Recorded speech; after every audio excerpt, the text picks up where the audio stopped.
তো আজকে আমরা সেরা 10টি ওয়ান ওয়ার্ড সাবস্টিটিউশন বা এক কথায় প্রকাশ আলোচনা করে নেব বিগত পরীক্ষায় যেগুলো বারবার এসেছিল। সেই রকম 10টি গুরুত্বপূর্ণ এক কথায় প্রকাশ আমরা জেনে নেব আজকের এই ভিডিওতে। এ পার্সন হু কালেক্টস, একজন ব্যক্তি, তাহলে পার্সন কথার অর্থ হচ্ছে কি ব্যক্তি। হু কালেক্টস, যে সংগ্রহ করে, বা স্টাডিজ, স্টাডিজ মানে কি চর্চা করে, যে চর্চা করে কি নিয়ে, স্ট্যাম্পস নিয়ে। স্ট্যাম্পস কথার অর্থ কি টিকিট। তাকে কি বলে এক কথায় প্রকাশ করো। ফিলাটেলিস্ট, PHILA, ফিলাটেলিস্ট, TELIST, ফিলাটেলিস্ট। তাহলে ফিলাটেলিস্ট কথার অর্থ কি, ডাক টিকিট সংগ্রহ করা ব্যক্তি। ডাক টিকিট সংগ্রহ করা ব্যক্তি, সংগ্রহ করা ব্যক্তিকে বলে ফিলাটেলিস্ট। চলে যাব আমরা পরের প্রশ্নে।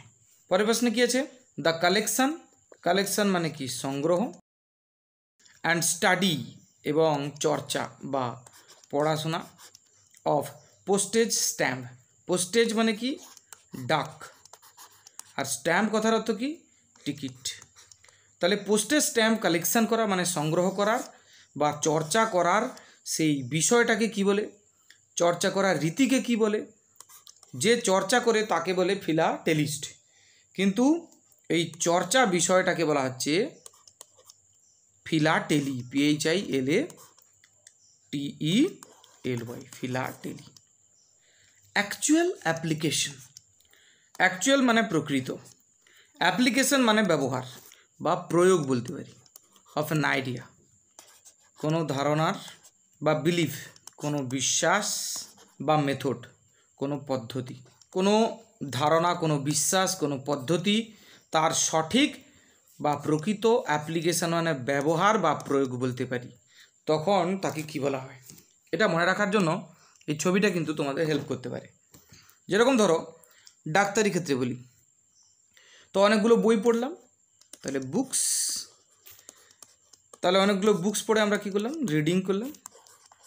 রিড করলাম বা স্টাডি করলাম সেগুলো নিয়ে। স্টাডি করার পরে আমরা যখন ডাক্তারি করছি তখন সেটাকে কি বলে, তখন সেটাকে বলে প্র্যাকটিস করছি। অর্থাৎ যেগুলো আমরা পড়েছি, যে জ্ঞানটা আমরা উপার্জন করেছি, সেটাকে কাজে লাগিয়ে আমরা কি করছি, প্র্যাকটিস করছি, মানে অ্যাকচুয়াল অ্যাপ্লিকেশন মানে সঠিক ব্যবহার করছি সেই জ্ঞানের। তাহলে actual application of an idea, belief or method, যাকে এক কথায় প্রকাশ করলে কি হবে, প্র্যাকটিস। একে এক কথায় প্রকাশ করলে কি হবে, প্র্যাকটিস বলা হচ্ছে। Dependent on chance or uncertainty, দেখো চান্স মানে সুযোগ, তাহলে সুযোগের উপরে ডিপেন্ডেন্ট বা নির্ভর করছি, ঠিক আছে। অনিশ্চয়তা, দুটোই কিন্তু একই অর্থ বোঝাচ্ছে। নিশ্চয়তা বা সুযোগের উপর নির্ভর করাকে কি বলে, তাহলে বাংলায় বলা যেতে পারে অনিশ্চিত, অথবা বলা যেতে পারে নিরাপত্তাহীন। কি নিরাপত্তাহীন বা অনিশ্চিতকে ইংলিশে কি বলে, প্রিকারিয়াস। তাহলে এক কথায় প্রকাশ করলে কি হবে, প্রিকারিয়াস। এরপরে কি আছে, to run after. Run after কথাটার মানে কি, চেজ করা, কাউকে ধাওয়া করা। এখানে প্রকৃত অর্থে কাউকে ধাওয়া করা বোঝাচ্ছে না। ধাওয়া করা মানে কি, এই যে দেখো ছোট ছেলেটা আছে, তার পেছনে তার মা বাবা তাকে কি করছে, তার পেছনে পেছনে ছুটে বেড়াচ্ছে, মানে তাকে হচ্ছে চেজ করছে। কিন্তু টু রান আফটার চেজ করা বাদেও আরও একটা হয়, সেটা কি না, পেছনে লেগে থাকা। ছেলেটার পেছনে লেগে থাকা বলতে মানে দেখা যাবে ছেলেটাকে মানুষ করার জন্য উঠে পড়ে লেগেছে। এবারে সেটা শুধুমাত্র ছেলের ক্ষেত্রে কিন্তু প্রযোজ্য নয়। পেছনে লেগে থাকা বলতে ধরো তুমি চাকরির জন্য প্রিপারেশন করছো, তাহলে সেটাও কিন্তু চাকরির পেছনে তুমি লেগে আছো, যেটা বোঝাতে এখানে ব্যবহার করা হয়েছে টু রান আফটার। তাহলে টু রান আফটার মানে হচ্ছে পেছনে লেগে থাকা, মানে ধাওয়া করা বলতে পারো, মানে তাহলে পারসিউ। তাহলে এক কথায় প্রকাশ কী হবে, পারসিউ। সঠিক উত্তর কি, pursue. One who deserts his principles or party. দেখো ডিজার্টস কথাটার মানে কি, ত্যাগ করা। কি ত্যাগ করে না, হিজ প্রিন্সিপালস। প্রিন্সিপালস মানে আমরা নীতিগুলোকে বোঝাই। এখানে নীতিগুলো বলতে আদর্শকে বোঝাতে পারে, অর্থাৎ যে কি করে না, তার নিজের আদর্শকে ত্যাগ করে। অথবা তার দলকে, কেউ যদি তার নীতি বা আদর্শকে ত্যাগ করে অথবা দলকে ত্যাগ করে, তখন সেই লোকটিকে কি বলে? রেনিগেট।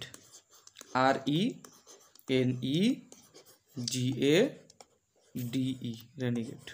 রেনিগেট কথার অর্থ হচ্ছে ত্যাগ করা বা বর্জন করা, অর্থাৎ দলত্যাগী বলতে পারো। দল ত্যাগ করে দিয়েছে মানে যেটা পার্টি, বা বলতে পারি ধর্মত্যাগী, অর্থাৎ নিজের আদর্শ, নিজে যে নীতিগুলো মেনে চলতো সেগুলো এখন মেনে চলে না, তার উল্টো হয়ে গেছে। ঠিক আছে, তাকে বলা হচ্ছে রেনিগেট। বোঝা গেল কি না?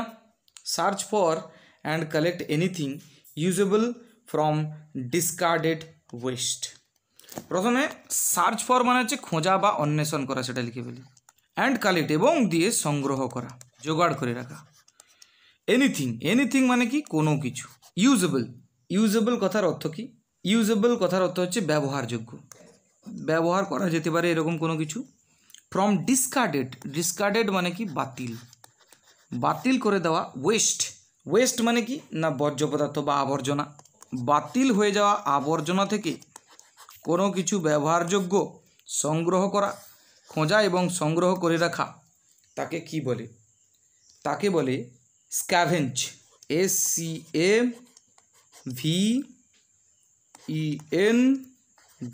স্ক্যাভেঞ্জ বলে তাকে। কি বলে? স্ক্যাভেঞ্জ। দেখো ছবিতে দেখতেই পাচ্ছ এরা কি করছে? সেই যে আবর্জনা থেকে, যেগুলো বাতিল হয়ে যাওয়া জিনিস থেকে তারা কি করছে না ব্যবহারযোগ্য জিনিস খুঁজে বার করার চেষ্টা করছে। তাহলে এই কাজটাকে আমরা কি বলবো? এই কাজটাকে আমরা স্ক্যাভেঞ্জ বলবো। নেক্সট কোশ্চেন আছে এ 14 লাইন পোয়েম। মানে 14 লাইন মানে কি? 14 লাইন। পোয়েম মানে কি? কবিতা। 14 লাইনের কবিতাকে কি বলে? দেখো এখানে একটা উদাহরণ দেওয়া আছে, 1 2 3 4 5 6 7 8 9 10 11 12 13 14, 14 লাইনের একটা শেক্সপিয়ারের কবিতা এখানে উদাহরণস্বরূপ তোমাদের জন্য এখানে আমি দিয়েছি। দেখো তো এই 14 লাইনের কবিতাকে তোমরা হয়তো অনেকে জানো, কি বলে? সনেট বলে। কি বলে? সনেট বলে। সনেট কথাটার অর্থ তাহলে কি? না চতুর্দশপদী কবিতা। বোঝা গেল কি না? Words of the same meaning.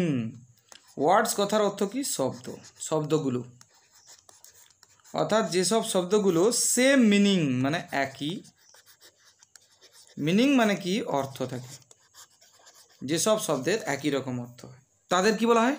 না তাদের বলা হয় সমার্থক শব্দ। ইংরেজিতে কি বলে? সিনোনিম। যেহেতু বলেছে শব্দগুলো, তাহলে সিনোনিমস করেছি সেই কারণে। তার মানে কি বোঝাচ্ছে? সমার্থক শব্দগুলি। Those who pass through the gate without permission, যে গেট পেরিয়ে যায়।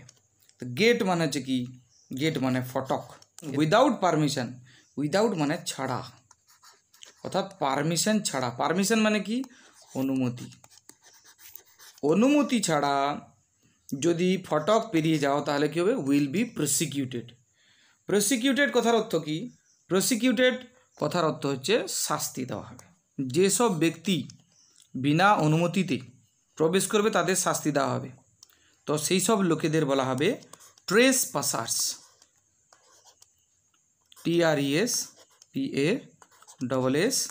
TRESPASSERS, ট্রেসপাসার্স। অনধিকার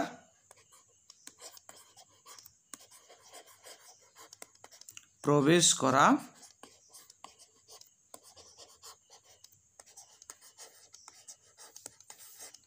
ব্যক্তি। বোঝা গেল কি না? তাহলে সঠিক উত্তর কী হবে? ট্রেসপাসার্স। দেখো এই যে এখানে দুটো ছেলের ছবি দেওয়া আছে। এটা কিন্তু যে কোনো সময় ঢুকে যেতে পারে বিনা অনুমতি ছাড়াই, আর যখন ঢুকে যাবে তখন তাদেরকে বলা হবে ট্রেসপাসার। মানে এরা ঢুকেছেও, এরা কোনো অনুমতি নেয়নি, তাই এদেরকে শাস্তি দেওয়া হবে। তাই এদেরকে এক কথায় কি বলা হবে? ট্রেসপাসার্স। কি বলা হবে? ট্রেসপাসার্স। আজকের ভিডিও আমরা এখানে শেষ করলাম।